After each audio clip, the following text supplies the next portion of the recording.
नमस्कार, आप देख रहे हैं मुक्त नायक न्यूज।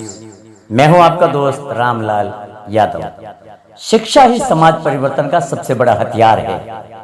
यादव समाज सरोदा चोखला का ऐतिहासिक मार्गदर्शन सेमिनार एवं महिला सम्मेलन। आज हम बात कर रहे हैं कि ऐसे आयोजन की जिसने केवल एक सम्मेलन नहीं बल्कि समाज के उज्जवल भविष्य का संकल्प लिया। सरोदा चोखला के कटकेश्वर महादेव मंदिर हाल में आयोजित यादव समाज मार्गदर्शन सेमिनार एवं महिला सम्मेलन ने शिक्षा, संगठन, महिला सशक्तिकरण और सामाजिक जागरूकता का एक मजबूत संदेश दिया। कार्यक्रम का आयोजन डॉक्टर भीमराव अंबेडकर नवयुक्त मंडल सरोदा चोखला के तत्वाधान में हुआ। अध्यक्षता रामलाल जी यादव वसुंधर छोटी नायब तहसीलदार ने की। मुख्य अतिथि के रूप में ज्ञान ज्योति सेवा संस्थान उदयपुर के संचालक राहुल जी मेघवाल उपस्थित रहे। विशिष्ट अतिथि जयसुख जी अहमदाबाद, रामलाल यादव मुख्य नायक संपादक राजस्थान रहे। प्रधान सलाहकार मोगा जी सरोदा, मानशंकर जी कोलकंडा, मगनलाल जी चिबुड़ा, भीम आर्मी उदयपुर संभाग महामंत्री रोशन जी मेघवाल, भीम आर्मी जिला अध्यक्ष अमृतलाल जी कतिसोर, उपाध्यक्ष नारायण लाल जी खेड़ा सामोर, ओमकार जी जोगीवाड़ा, लालजी भाई पाड़वा, कांतिलाल जी कतिसोर, रमेश जी पुंजपुर, दुल जी गड़ा कुम्हारिया, शांतिलाल जी रीचा, अशोक जी पाड़वा, लीलाराम जी सरोदा, देवीलाल जी सरोदा, भगवान जी सावला, नाथूलाल जी सावला, सुरेश जी यादव सागवाड़ा सहित अनेक गणमान्य अतिथि मौजूद रहे। महिला प्रतिनिधियों मंजुला देवी कतिसोर, शांति देवी और दुर्गा देवी यादव ने भी कार्यक्रम की गरिमा बढ़ाई। कार्यक्रम का शुभारंभ महापुरुषों के चित्रों पर माल्यार्पण एवं पुष्पांजलि से संपन्न हुआ। इसके बाद सभी अतिथियों का पारंपरिक पगड़ी पहनाकर सम्मान किया गया। स्वागत उद्बोधन देते हुए नियुक्त मंडल के संरक्षक ओम प्रकाश जी नानली आहाड़ा ने सभी अतिथियों एवं समाजजनों का अभिनंदन किया और शिक्षा को समाज की सबसे बड़ी आवश्यकता बताया। विशिष्ट अतिथि जयसुख जी ने कहा, जिस समाज की माताएं शिक्षित और जागरूक होती है उस समाज का भविष्य स्वतः उज्जवल हो जाता है। उन्होंने महिलाओं से बच्चों को संस्कारवान एवं शिक्षित बनाने का आह्वान किया तथा फिजूल खर्ची छोड़कर शिक्षा में निवेश करने की प्रेरणा दी। मुख्य नायक संपादक राजस्थान रामलाल यादव जी जड़स ने वैज्ञानिक सोच, तर्क आधारित शिक्षा तथा महापुरुषों के आदर्शों पर चलने का संदेश दिया। उन्होंने कहा कि शिक्षित युवाओं को समाज के विकास में नेतृत्व की भूमिका निभानी चाहिए। मगनलाल चिबुड़ा ने समाज को संगठित रहने और शिक्षा के माध्यम से नई चेतना जगाने का आह्वान किया। देवीलाल जी कोलखंडा ने विद्यार्थियों से अपनी रुचि के अनुसार विषय चुनकर मेहनत करने और बड़े लक्ष्य निर्धारित करने की प्रेरणा दी। मुख्य अतिथि ज्ञान ज्योति कोचिंग सेंटर संस्थापक राजस्थान में शिक्षा क्रांति के अग्रदूत राहुल जी मेघवाल का संबोधन पूरे कार्यक्रम का मुख्य आकर्षण रहा। उन्होंने कहा, शिक्षा ही परिवर्तन का सबसे बड़ा हथियार है। उन्होंने विद्यार्थियों को प्रेरणादायक प्रसंगों के माध्यम से बताया कि सही दिशा में निरंतर मेहनत करने वाला विद्यार्थी ही समाज और राष्ट्र का भविष्य बनता है। उन्होंने विशेष रूप से बेटियों की शिक्षा पर जोर देते हुए कहा, आज बेटा बेटी दोनों समान हैं। समाज को अपनी बेटियों को उच्च शिक्षा देकर आरएस, आईएएस तथा अन्य उच्च प्रशासनिक सेवाओं के लिए तैयार करना चाहिए। जब हमारी बेटियां बड़े पदों पर पहुंचेगी तभी समाज वास्तविक रूप से आगे बढ़ेगा। उन्होंने कार्यकारिणी से अपील की कि ऐसा शिक्षा मार्गदर्शन सेमिनार प्रतिवर्ष आयोजित किया जाए तथा समाज का शिक्षित वर्ग आर्थिक और बौद्धिक सहयोग देकर प्रतिभाशाली विद्यार्थियों का मार्गदर्शन करे। कार्यक्रम को चंदूलाल जी खेरवाड़ा, अमृतलाल जी कतिसोर, रोशन जी मेघवाल भीम आर्मी संभाग महामंत्री उदयपुर, रामलाल जी वसुंधर तथा जितेंद्र जी नानली आहाड़ा ने भी संबोधित किया। इस अवसर पर नवयुक्त मंडल के महामंत्री नाथूलाल जी पिंडावर, कोषाध्यक्ष गौतमलाल जी सामलिया, दिनेश जी जसपुर, रजेश जी कतिसोर, राजेंद्र जी पिंडावर, गोविंद जी कराड़ा, गणेश जी पाड़वा, हरीश जी चिबुड़ा, नारायण जी खेड़ा, भावेश जी लपनिया, विजय जी रामगढ़, नीरज जी पूंजपुर, कमलेश जी पड़ोली सहित कार्यकारिणी के सभी सदस्यों ने कार्यक्रम को सफल बनाने में महत्वपूर्ण भूमिका निभाई। साथ ही अम्बेडकर सेवा संस्थान ट्रस्ट एवं अम्बेडकर राइट्स के पदाधिकारी तथा समाज के अनेक शिक्षाविद, बुद्धिजीवी और सैकड़ों महिला, पुरुष एवं विद्यार्थियों की प्रेरणादायी उपस्थिति रही।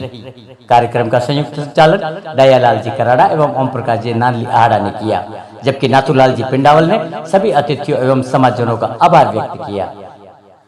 आज आवश्यकता केवल सम्मेलन करने की नहीं बल्कि हर घर में शिक्षा की अलख जगाने की है। समाज तभी आगे बढ़ेगा जब हर बच्चा विद्यालय पहुंचेगा, हर बेटी उच्च शिक्षा पाएगी और हर युवा अपने ज्ञान, चरित्र और कर्म से समाज का नेतृत्व करेगा। आइए संकल्प लें, न फिजूल खर्च करेंगे, न शिक्षा से समझौता करेंगे। हर घर से निकलेगा एक अधिकारी, एक वैज्ञानिक, एक शिक्षक और एक जिम्मेदार नागरिक। शिक्षित समाज ही संगठित समाज है और संगठित समाज ही समृद्ध समाज बनाता है। जय संविधान, जय भारत। देखते रहें मुकनायक न्यूज। चैनल को लाइक, सब्सक्राइब एवं शेयर जरूर करें। फिर मिलेंगे ऐसी खबरों के साथ। धन्यवाद। दयालाल जी, बहुत बहुत धन्यवाद है आपका जो है ना हमारे चैनल मुकनायक के अंदर इतना बड़ा आयोजन करने के पीछे आपका मंतव्य क्या है?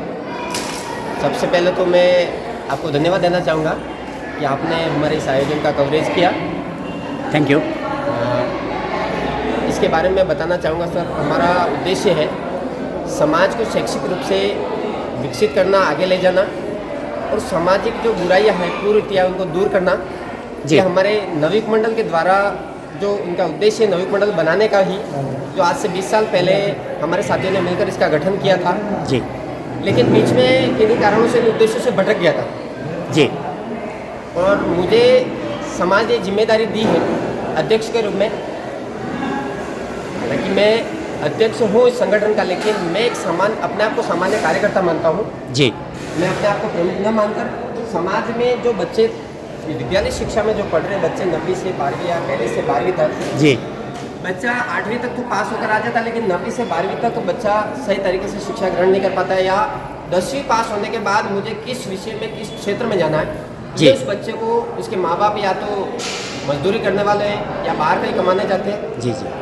इसके अभाव में वह बच्चा ये तय नहीं कर पाता है कि मुझे किस फैकल्टी में जाना है, किस विषय का चयन करना है। और इस ज्ञान के अभाव में वो बच्चा दूसरे की देखा देखी, दूसरों बच्चों की देखा देखी वह भी इस विषय का चयन कर लेता है, जो बाद में उसके लिए किसी प्रकार के लिए कोई लाभदायक नहीं रहता है। ऐसा ही 12वीं के बाद बच्चा, उसको कहा जाता है कि नहीं तू बीए कर, कॉलेज कर, बीएड कर, तो इस बीए और बीएड के चक्कर में 5 साल में बिगाड़ देता है। उसके बाद आज के इस प्रतिस्पर्धा के युग में वह प्रयास करता है लेकिन सफल नहीं हो पाता। फिर ऐसे समय वो बाहर अपने काम धंधे में लग जाता है या निजी जॉब में लग जाता है।